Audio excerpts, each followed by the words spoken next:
can we really separate those two things, do you think? This question of more political Christianity or a sort of pragmatic decision to resurrect Christianity because we seem to be screwed without it, versus actually engendering kind of authentic spiritual revival in individuals. I wouldn't see it in such binary terms as that.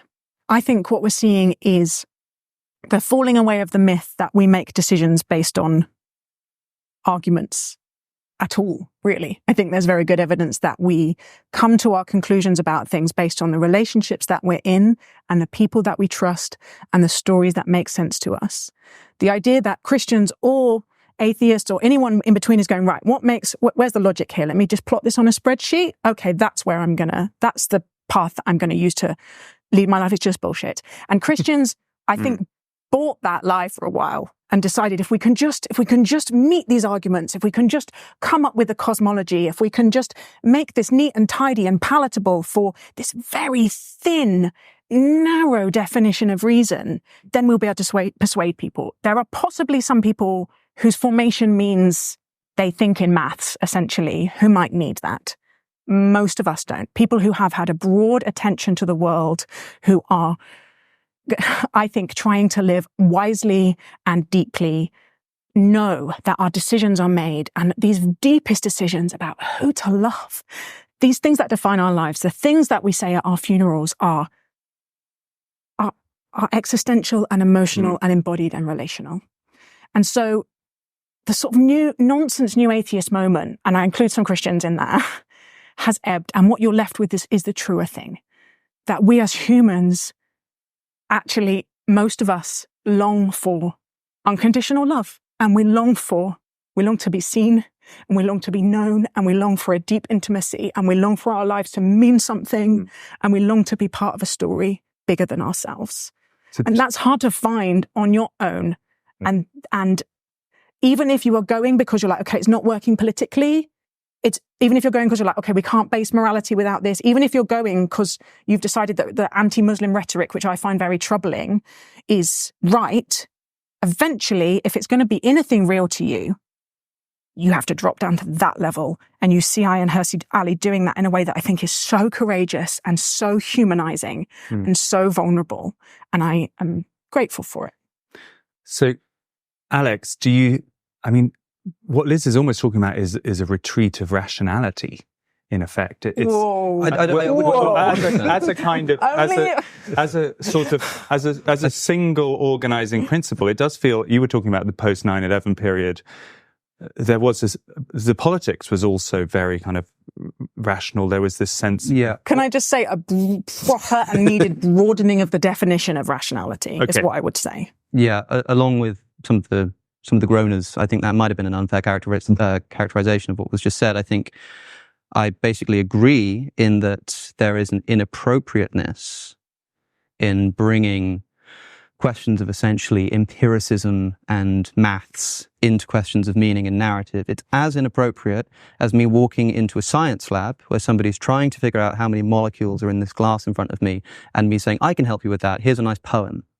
It would be ridiculous and ludicrous. And I think it's just as silly when somebody like Ayaan Hirsi Ali is telling the story of her life and about her relationship with God. And in Christianity, belief in God is not so much belief in an entity as relationship with a person, right? That's what it's supposed to be about. And I think it's just as inappropriate to walk into there and say, well, I can help you with that. Here's some science. And that's where you end up with a Richard Dawkins and a sort of an inability to get anywhere in conversation. I mean, you were there. I don't know if you'll agree with this, and I'm sure it will be available soon. There are clips online. It was a wonderful conversation, but the thing that was wonderful about it was to see these two, not just two opinions, but two ways of approaching the world just come together and clash. And you basically get to decide not necessarily who you think is right, but whose approach you prefer. And I do think I agree. The one thing I definitely agree with is that this non-propositional, this narrative, this almost poetic approach to these questions is beginning to win out. That's what's definitely changing. The problem is that doesn't give you the belief in God always. I mean, for someone like Ayaan, she's able to just sort of choose to believe it. And to be clear,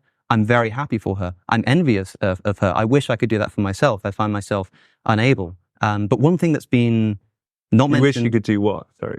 To just choose to believe this stuff. I think it'd be wonderful. So you would choose to be a Christian? Yeah, I think anybody who... at least the kind of Christianity that I understand, or the Christianity that I've sort of read through the person of Jesus, for example, I think anybody who says that they don't want it to be true, that they wouldn't worship that God even if he existed, that new atheist line, just doesn't know what they're talking about, or is talking about a different kind of Christianity or a different kind of God. An important thing, though, that I think hasn't been mentioned yet is that this is, well, I suppose you were just kind of mentioning it there, is the political dimension here. So much of this, like you say, Ayan's original article for Unheard was a political essay. It was lambasting woke culture, Islamism, a few other things, China, Russia, this kind of stuff. It was a political essay. And I do think that a lot of this revival, if there is such a thing, is actually a political revival, a sort of protest against secular liberalism that people are beginning to see as failing. I mean, Ayan said to Richard Dawkins, atheism doesn't give you anything. This is the problem. It doesn't give you anything to live on. And Dawkins says, well, we have rational secular humanism, as if putting rational before what you find, aesthetically most pleasing. It turns it into an ethical theory. Ayan says, look, it's not working, Richard. It's obviously this isn't working for people. And Dawkins says, oh, we've just got to try harder, which I think is incredibly naive. I don't think it's doing the trick. So what else could he say at that point? Yeah. Without sort of having to say that he might be wrong about that, I suppose not much. But I do think he's wrong in what he means there. I think he's wrong about that. I don't think that secular humanism is going to get you very far. That's why you have this weird, you said secularism earlier, Justin, and it's like people often conflate secularism and atheism, but it's funny how, while atheism might not decline, I think secularism might. You might end up with a bunch of atheists who still want to live under a sort of Christian society, which is a quite strange phenomenon. But that means that this is tied up with a political revival of ideas against people who people are getting a bit fed up with what they perceive as a liberal elite. They're getting annoyed about that. They're upset about mass immigration, and so they start sort of trying to find an ideology which is going to be able to protest that. So you mentioned Douglas Murray, for example, and how he sort of likes Christianity and sort of is Christian adjacent. And I have to ask, why do you think that's the case? Do you think it's because he sat in a room and prayed and felt something moving within him? Or do you think it's because he's not very happy about the way the country's going? And if that's the case... I don't think he does describe himself as a Christian, though. No, he's not a Christian.